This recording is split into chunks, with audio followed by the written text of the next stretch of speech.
We're talking about boosting local supply, production right here. MSMEs are the bottom of that. I know a lady who is very passionate. In fact, I think they call her Naija brand chick. You make up your mind for yourself when you see her. We have joining us now to discuss, giving visibility to small businesses in Nigeria to help them do better. Nelly Agbogu joins me in the studio right now. Hi, Nelly. Good morning. Good morning. Yeah, so you're called Naija brand chick. Yes. Okay, I guess this is all Nigeria. Yes.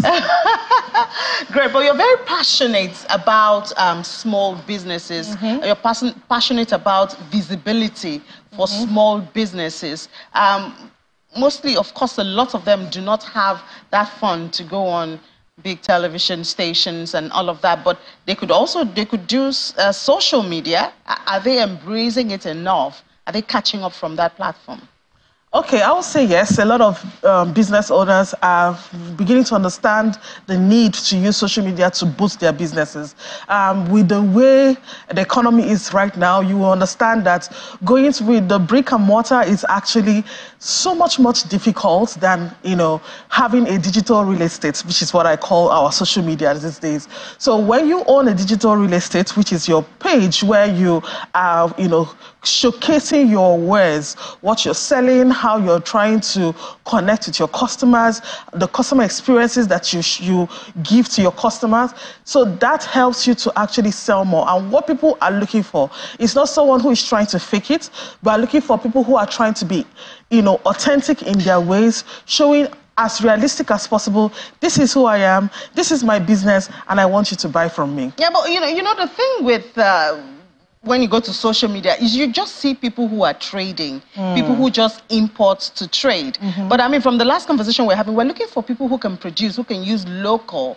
Are these people there also? We see more of the people who import. Actually, there's a lot of people who also produce. For instance, I own a business, Nelly's Nigeria, where I produce healthy snacks in Nigeria, and we use ugu to make tortilla chips. Instead of having to go and import, yes, we make ugu tortilla chips. So there are many of us here. The only problem is that we continue to look for more ways to, showcase ourselves. So what I kind of tell people is that, see, instead of going to import first, you should first of all think about what are the ways that you can actually get things within Nigeria. How do you substitute all those things you want to import? Let me give you an instance. We used to use a lot of almond flour, which we import whenever we're baking our stuff at Nelly's. However, recently, we started looking for how do we use cashew instead of almonds? They're all in the same category, but can't we do cashew flour? Do you understand? So looking inwards and, trying to see how we can produce locally is very important. So, of course, we want to, even I think the governors and the president met yesterday and they talked about, how we're not going to import and all of that. But when you look inwards again, sometimes overhead cost even makes some of those things even more. But let's talk about the advantages of visibility and the platforms available for small businesses, you understand, to showcase themselves. So if your business is not visible, it is dead. That's just the simplest way to explain it. If people can't find you to buy what you're selling, it's almost as useless as you not starting up a business. And the best way to do this, so how do you do it?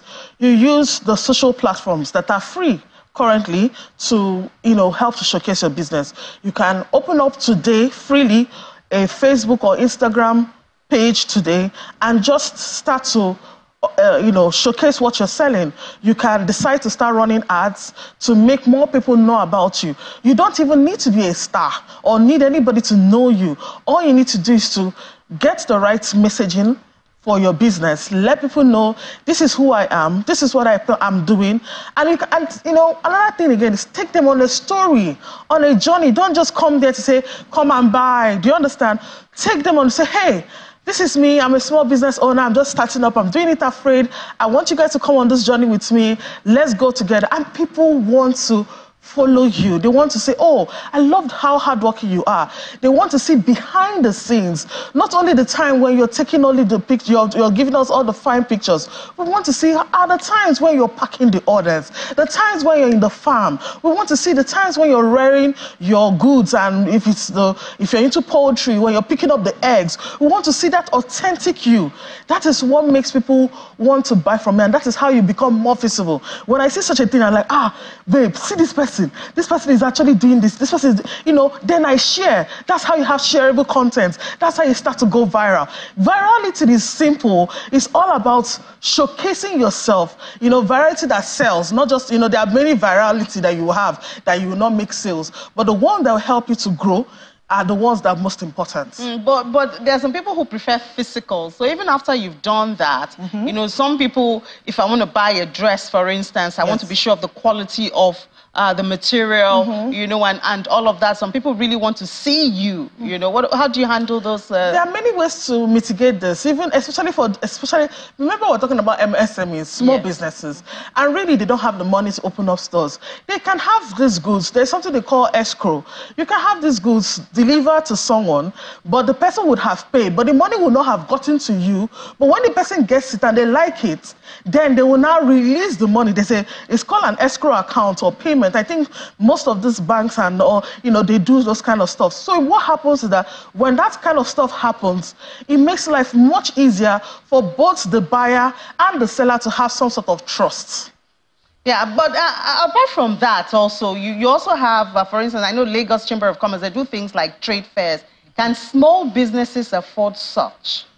The truth is that affordability of fairs is relative. There are fairs that you go to that it is affordable, but then will you get the result that you want? No, because what makes a fair much important and gives you the visibility that you want is in the marketing, is in the pushing of the brands, is in making sure that these people get to have other people who will buy from them. So that's why I said it's relative. You may want to get someone who will charge you lesser, but they will not give you anything. At the end of the day, you feel like you have lost money. But when you have people who would tested and trusted like me, I crown myself. Yes, I crown myself as queen of trade fairs, MBC trade fair, right? When you have someone like me at your back in your corner, I don't only teach you how to come on the fair to sell. I start to teach you how to do your marketing. I train you on what you need to do, how to get yourself ready. And when I'm done with you, your business mindset will change, your visibility. You see, but people, you charge, but yes, you charge I have to, because I have to market them. I have to market them. So it can't be free. Do you understand? Because of the level of work that we do, the level of marketing, you need to understand that it's not easy. And you know how the cost of things are these days. But how do you deal with small businesses or small business owners who are not really enlightened? Enlightened in what sense, please? Speaking English and do all the tush We don't want you to speak English. That's the thing. We don't want you to speak English. We want you. So what we started doing recently was to bring out the culture of Nigeria in our fairs. So when we are doing our fairs, we want, as you're doing your marketing, we want your marketing to showcase your state. We're going to Benin next. We're going to Benin on the 23rd and 24th of March.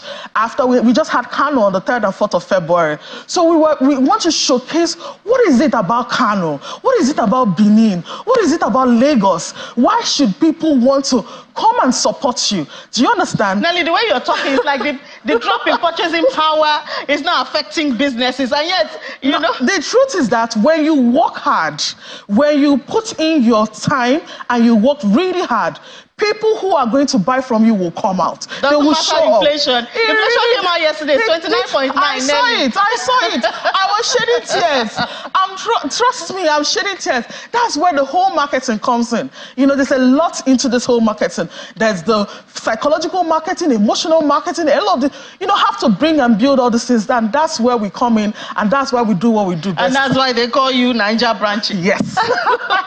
Thank you so much for those tips for small businesses. I'm sure someone out there would be using it. Thank you so much. Thank you for coming on the show. Thanks.